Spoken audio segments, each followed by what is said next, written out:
Hi, everyone. Welcome to episode 21 of No Longer Enslaved, where we have nothing to do with the fruitless deeds of darkness, but rather expose them. This is part 5 in a 7-part series that I'm doing called Transformation Through Spiritual Mapping. And if you're joining me just for the first time, I want to welcome you. I'm glad that you found me. I want to encourage you to subscribe to my channel. Make sure you hit the notification bell so that every time I do an episode, you'll be notified. And if you are joining me for the first time, you may not be super familiar with what spiritual mapping is. So let me just give you kind of a high-level overview. But then I want to encourage you to go back and start at the beginning of this series and watch every episode, because I'm really laying out important concepts of spiritual mapping that will help you moving forward. And also, I share many mistakes that we've made along the way. And that can save all of you from making the same mistakes and paying the price for that. So I encourage you to make sure you watch the entire series.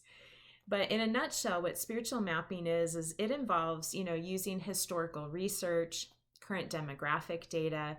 It involves prophetic revelation and strategic intercession. And what that does is it releases the redemptive purposes that God has for a school or an institution, a city, a state, a region, or a nation, whatever it is the focus of our spiritual mapping project is. What spiritual mapping does is it kind of answers the question of why does darkness linger in an area? And so it provides us with kind of information about the spiritual atmosphere over a territory, and that fuels intercession so that we can strike at the root of the issues. Now, George Otis Jr., who is probably the foremost expert, as you've heard me say, he coined the term spiritual mapping. He says spiritual mapping is not a solution, but rather a means to a solution. Its solitary goal is to prepare the way for effective intercession. So in this episode, what I'm going to do is I'm going to be discussing the research component of spiritual mapping. And that involves, digging through historical documents, obtaining demographic data. It involves interviewing some of the local people to see what their perspective is. And then we found also digging through newspaper articles, archives of old newspaper articles can be really helpful in ascertaining what are the roots of the defilement in the land. So to jump in, I guess the other thing I should say is I'm also going to, in this episode, kind of talk about the nuts and bolts of what research is, how you do the research. And then I'm going to share about a spiritual mapping project that we did that involved prophetic revelation, but then also the research. When we pulled that research together, it gave us a clear understanding of what we were to do in the strategic intercession, and then how we actually ministered to a people group. In the midst of that, though, we made some mistakes, and so I'm going to share that as well. Okay, so jumping into the research component, as I mentioned, it involves going through historical documents, obtaining demographic data, looking through old newspaper articles. And what I want to do is I want to share with you, how sometimes the Lord uses us as a spiritual mapping team and how we arrive at the different assignments that we do. Now, most often what the Lord does is he will usually give us prophetic revelation, or he'll give us an intercessory burden. And that's how it starts. And generally what we do is we'll come together as a team and we'll share, what it is the Lord's showing us, and get feedback from others to see if, in fact, this is something that we should move forward with.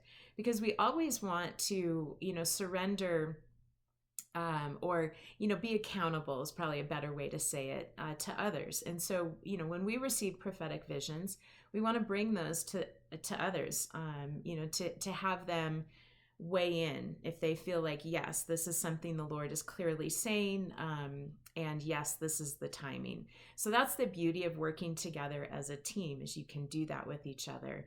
So when we do that and we recognize, okay, yes, this is a spiritual mapping assignment that the Lord is giving us, we then ask the team, who is interested in doing the research, because not everyone enjoys that aspect.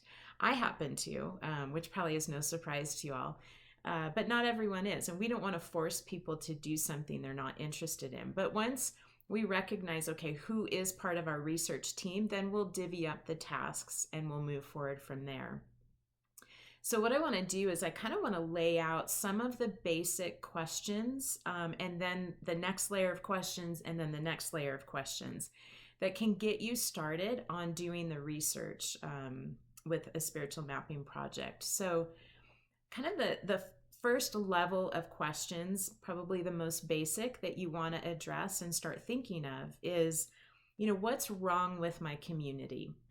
Or if you're going to be praying at a school, you can say, okay, what's going on at this school?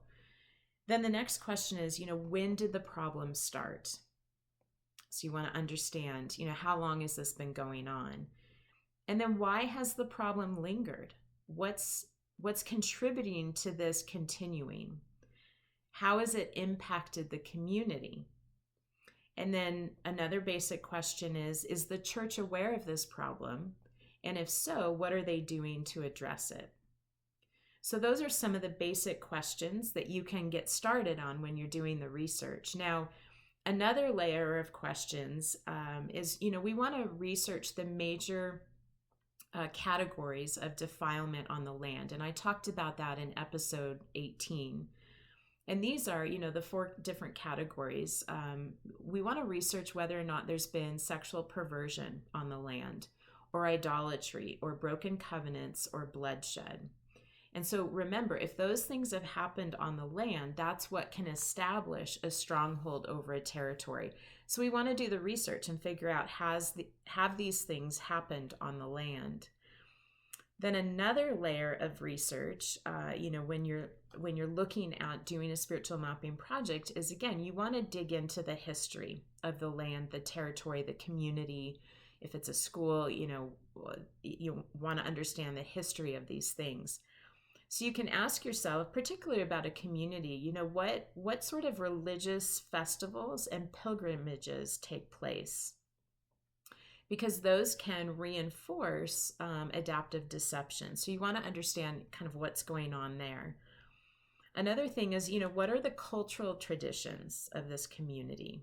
Are there any things, any traditions that might open the door to spiritual forces of darkness? What adaptive deceptions exist in the community? Is there Freemasonry? Is there, Wicca or witchcraft happening? And then, are there any unresolved injustices? Because that can really open the door to curses and defilement on the land. And then also, if there is any corporate trauma that has taken place, that's really important to ascertain.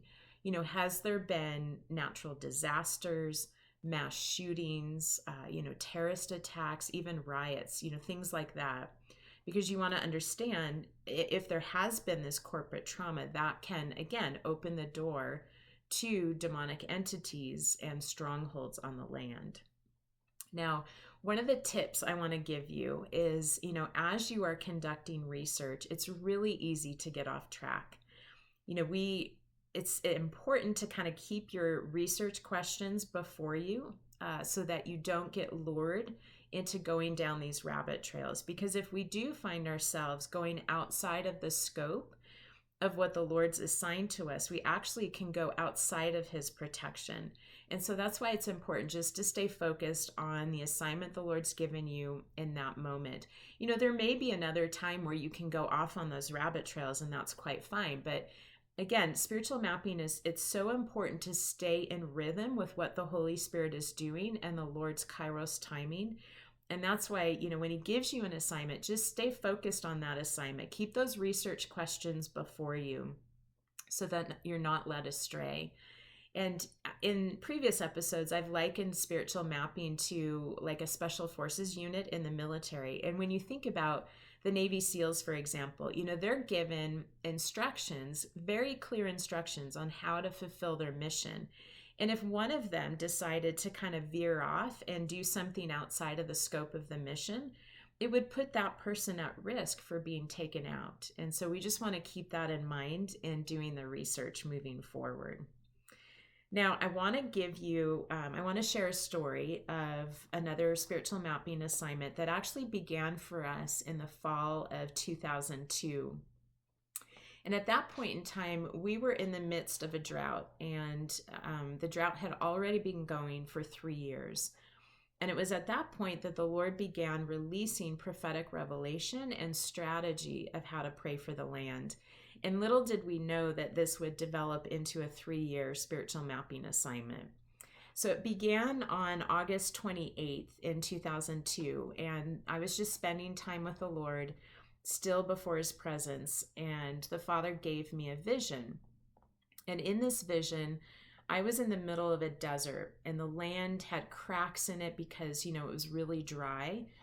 And in this vision, as I turned and looked, a full 360 degrees from where I was standing, I saw that, as far as the eye could see, it was a barren desert. Now, it was surrounded with mountains, so it was like a basin, but it was dry, and, the colors were muted. The air was hot and dusty.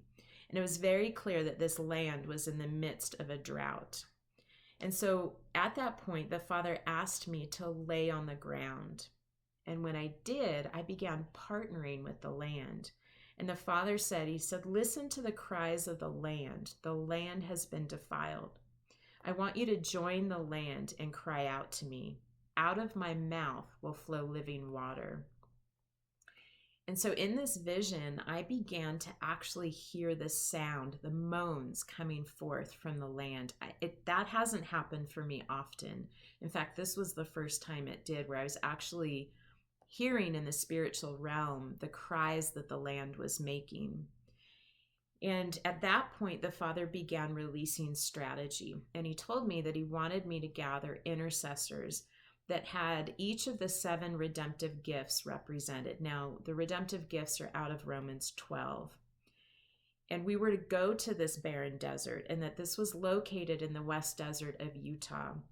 And we were to lay on the ground and get into that position as representative of posturing with the land and positioning ourselves with the land so we could partner with the land and release the cries to God to bring healing to the defilement. And in this vision, the Lord began showing me that he was going to release living water out of his mouth. And so I began to see this basin fill up with water and actually become a lake.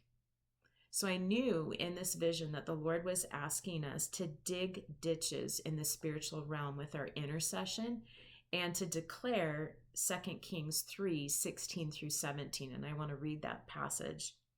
It says, "This is what the Lord says.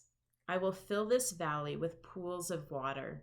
For this is what the Lord says. You will see neither wind nor rain, yet this valley will be filled with water, and you, your cattle, and your other animals will drink." So, through Revelation, we realized that the Lord was directing us to an area off the Pony Express Trail, and it was in the Fish Springs area of Utah in the West Desert that's located between 2 Goshute reservations. And the Lord was beginning to show us, some of the redemptive purposes that he has for this land, that, it's to be a source of fresh and living water. Well, through some of our research, we discovered that prior to the Anglo settlers coming to Utah, the Goshute reservation that's now known as Skull Valley was called Spring Valley. And that was, the name that the Goshutes gave it. And, we believe that that is part of the redemptive purpose and the blessing that God wants to release on that land. Well, also through our research, we discovered that the land has been cursed. Now, the first person to publicly curse the land was Mark Twain. When he came through the Great Basin, he said this. He said, "It's the most rocky, wintry, repulsive wastes that our country or any other can exhibit." And then when he encountered the Goshutes, he said they are the wretchedest type of mankind. Well, those are horrible curses. And so those were planted in the land. And then over the 19th and 20th century, that was reinforced through other curses and other wicked acts that took place. We came across an article by a journalist named Brent Israelson, and he wrote this. He says, as time went on and non-Indigenous people began heaping all manner of dangerous material into a desert that once sustained a Native American culture, the term wasteland would take more literal meaning. So here, we have this prophetic revelation. We're beginning to gather the research, and what we're discovering, now this is again in 2002, is that not only do you have a drought, but we have the possible repository of nuclear waste threatening to cement Utah's identity as a wasteland. Now, the drought was so bad that in that particular year, there's a place called Oak City, which is located in Miller County. 730 people were cut off from the city's water supply. Then down by Zion's National Park, residents in that area had to begin trucking water in. Our fruit crops in the entire state were only 10% of what they normally were. And then ranchers were having to sell their livestock at giveaway prices. Now, the drought began in 1999, and what's interesting is that 2 years before that is when this volatile debate erupted in the West Desert over, whether or not to store nuclear waste. And I have a quote here. It says, regarding the storage of all the lethally radioactive power plant waste the nation has ever produced. So this was no small thing. Now, in 1997, so 2 years before the drought started, the Goshoot tribal chief signed a deal with private fuel storage to bring 4,000 casks to the reservation, and the casks would hold roughly 44,000 tons of waste, about 10.4 million discarded fuel rods. Well, this deeply divided the Goshoot tribe. The chief, what he was trying to do was secure the financial provision for his tribe, so they didn't have to live in poverty. But you also have, these tribal traditionalists who recognize that if they store nuclear waste on their land, that will bring defilement to the land. And so there were these deep divisions within this small Goshoot tribe of the Skull Valley Reservation. And what's really important for us to understand is that the Creator endowed Indigenous people with the stewardship of the land that He placed them on. In Acts 17:26, it says, "From one man He made all the nations, that they should inhabit the whole earth.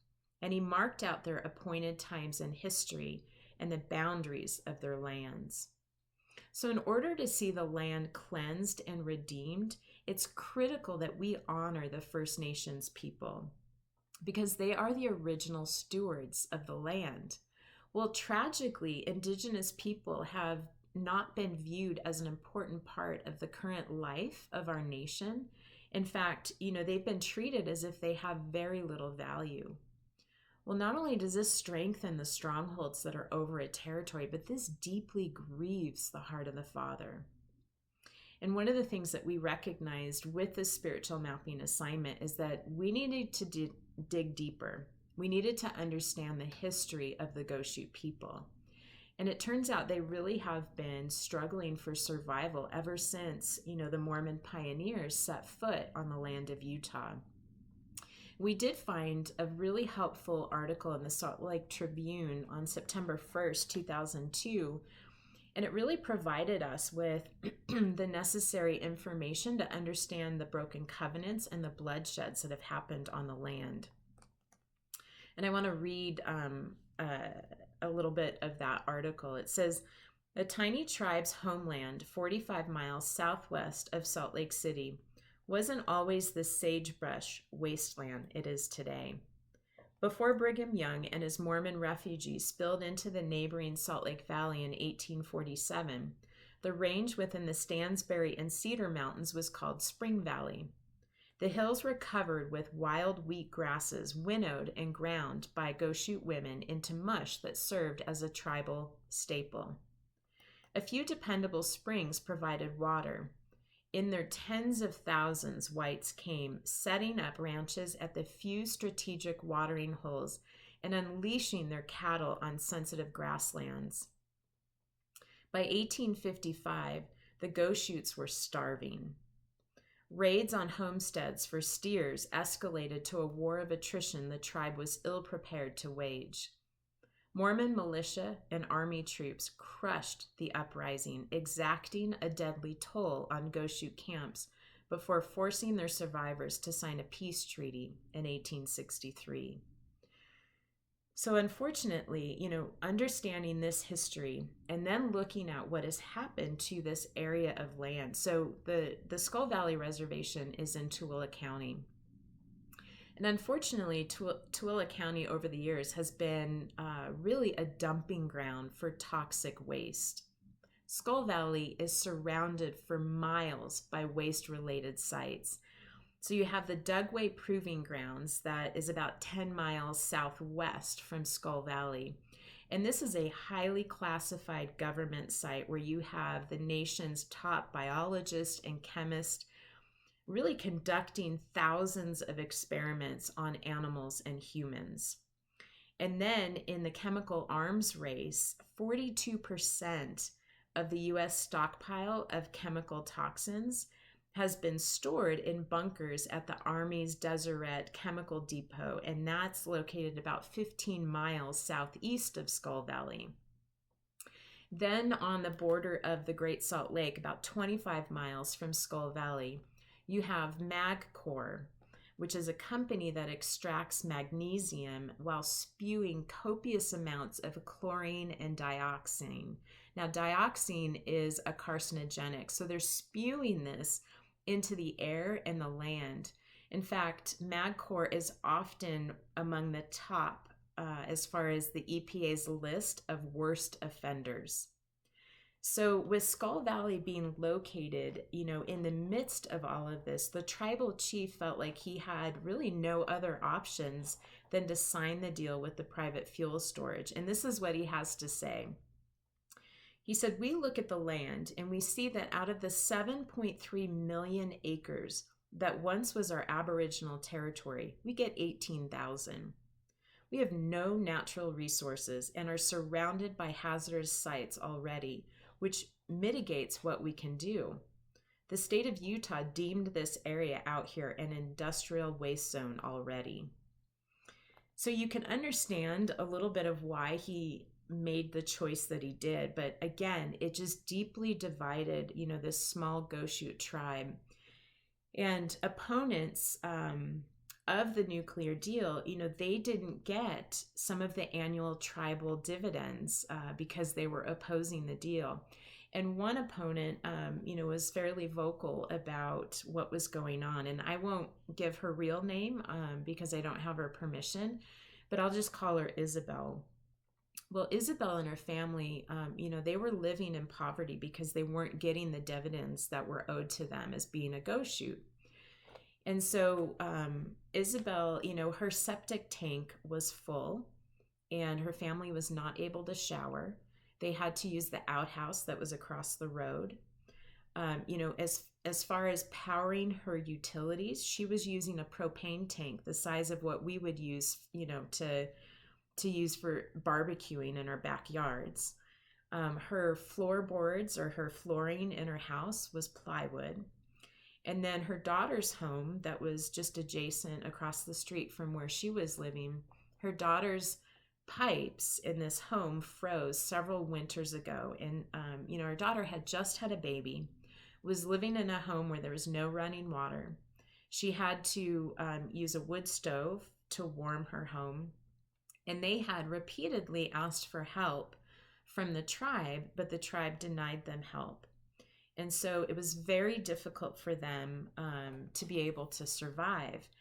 Now, when we discovered all that, the research about the Goshute tribe, the research about the drought, what that did is that allowed us to then be able to intercede for the land and for the Goshutes. And so we did actually go out as a team into the West Desert. We took the church van at the time, And that was an interesting experience because we were on back roads, in the middle of nowhere. We did not have cell phone coverage. And we were on roads that were questionable if they were even roads. But we finally arrived at our destination, and it looked just like it did in my vision. And so I knew we were where we were supposed to be. And we had this beautiful time of intercession where all the intercessors, we got down on our backs, just like the Lord had instructed us. And we began to partner with the land and cry out to God to bring healing to the land and to remove the defilement, to cleanse it.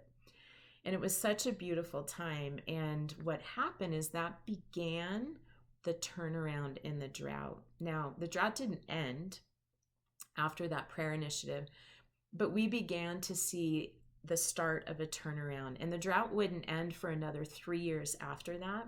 And it actually coincided with when our spiritual mapping project ended as well.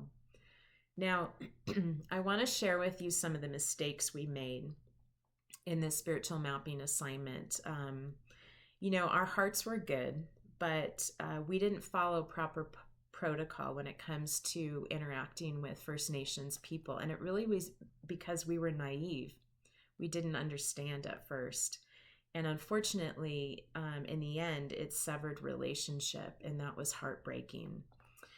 So I want to kind of share the story a little bit more. The Lord had opened a door for us to develop relationship with the ghost shoots. And this was something that we had actually been praying into for years, because we recognized that in order for the Lord to do the redemptive work that he wants to do in the state of Utah, an important piece of that is honoring the First Nations people, because again, they are the original stewards of the land.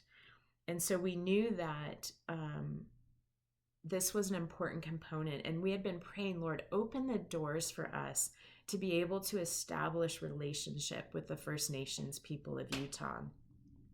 And so it all started really with a newspaper article. In conducting the research component of this project, we looked through all sorts of newspaper articles, and we found that, Isabel had been interviewed by the Salt Lake Tribune because they wanted to get her perspective on the tension that was happening because of, this nuclear storage deal.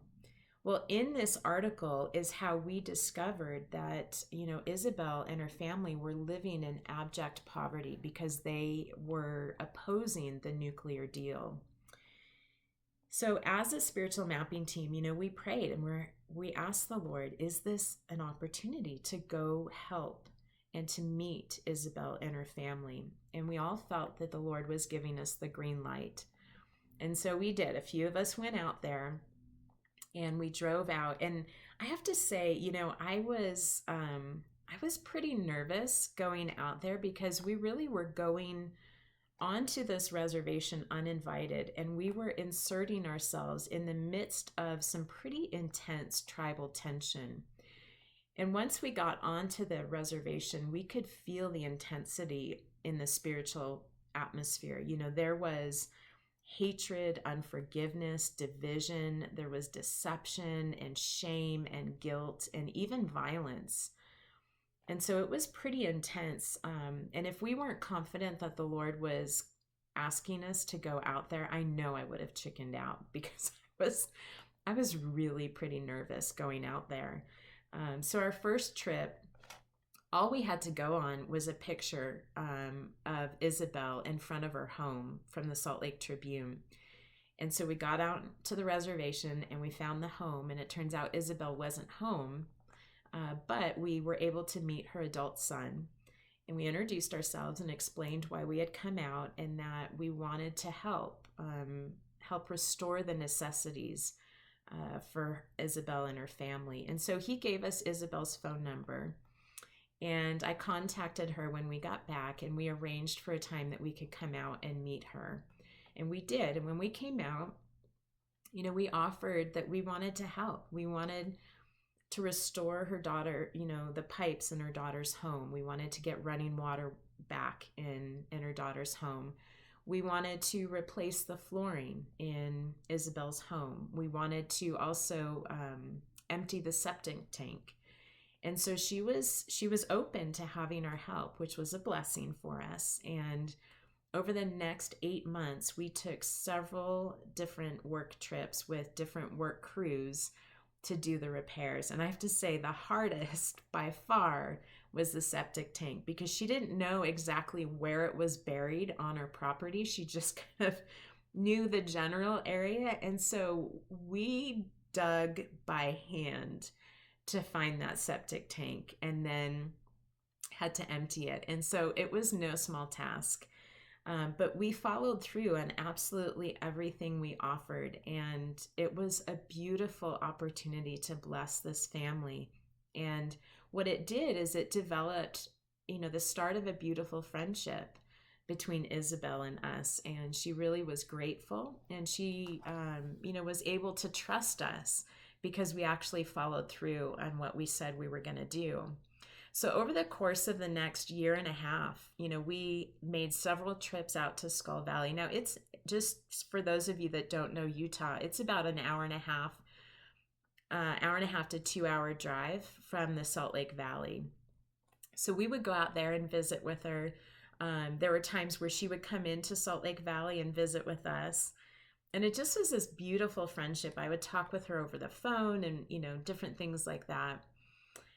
And then in 2005, our spiritual mapping team, we attended a conference that was led by First Nations people. And they were teaching us about the importance of protocol.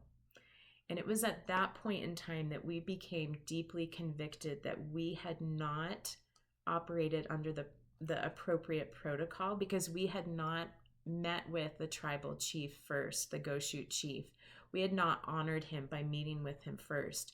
He's an elected official governing on their land. And by not meeting with him first, we brought dishonor to him. And so we repented as a team in prayer before the Lord. And the Lord showed us that we needed to go out there and meet with the tribal chief and ask for his forgiveness. Now, I knew that this would be very difficult for Isabel, because she had just deep disdain for him. He had been oppressing her family, for several years because they opposed this nuclear waste deal. But I knew that we couldn't go and meet with the tribal chief behind her back. And so I called her and I told her what we were going to do, and that we were going to meet with the chief and ask for his forgiveness for not recognizing his authority on the land. Well, unfortunately, she saw this as a betrayal of our friendship. And so she told me if I were to do that, she would never talk with me again. That was so hard. And so as a spiritual mapping team, we came back together. I shared with them what she said, and we just took it to prayer. And we're like, Lord, what do we do? We have made such a mess here. And we felt like what we were supposed to do was meet with the chief and ask his forgiveness. And so that's what we did. We drove out there. We had contacted the chief ahead of time. We drove out there and we met with he and his family. And it actually was just a beautiful time with them. And we asked for his forgiveness, and he gave us his forgiveness. And unfortunately, Isabel did not. She never forgave us, and she cut off connection. And it was, it was really gut-wrenching for me, as I'm sure it was for her as well, to feel like we betrayed her friendship. And that is the last thing that I wanted to do. It was so difficult, such a difficult moment, and in retrospect, I think had we understood the proper protocol for interacting with First Nations people, if we had understand that from the beginning and met with the tribal chief and honored him by meeting with him and asking his permission, can we come onto the reservation and help Isabel and her family? I think that would have preserved the friendship that later developed with Isabel. But instead, we entered into the division among the tribe and we mishandled it. And what happened is it severed relationship. Well, shortly after meeting with the tribal chief and asking for his forgiveness, the drought ended. And to be honest, I don't understand the complexities that took place in the natural realm or the spiritual realm with respect to this spiritual mapping assignment. I don't know that I will understand it this side of heaven. But I'm just so grateful to the Lord. First of all, that he gave us the opportunity to establish friendship with Isabel and her family, that we were able to help them, that we restored everything that we said we would, that we honored our word in that way, and that her and her family were blessed. And I'm also grateful for just the prayer initiatives, the time we went to the West Desert and got on our backs and interceded and joined the land. And then all the different prayer initiatives we did in praying for the Go Shoots. I'm so thankful for those opportunities. And I know that God used us as a conduit to bring breakthrough to the drought. Now, by saying that, I'm not implying that, because of our efforts alone, the drought ended. But what I'm saying is that, the Lord speaks to each of us, and he gives us assignments. He gives us prayer assignments. And if we're faithful to do what he's asked us to do, then what we're adding our intercession to the bowls in heaven. And when those bowls get filled up, breakthrough comes. And that's what happened. The bowls of intercession got filled up, and the Lord poured forth the rain, and our drought ended. So I share that story. Hopefully it will be helpful. If any of you are First Nations people listening to this, I would welcome your perspective of how we could have handled that better. I'm constantly wanting to learn, and my desire is to honor others. And we obviously blew it because we were naive. We didn't understand proper protocol. And so if you would like to reach out to me in your First Nations, I would love to understand more what we could have done differently. And I want to thank you for joining me today. Until next time, I want to encourage you to stand strong. Let nothing move you. Always give yourselves fully to the work of the Lord, because you know your labor in the Lord is not in vain.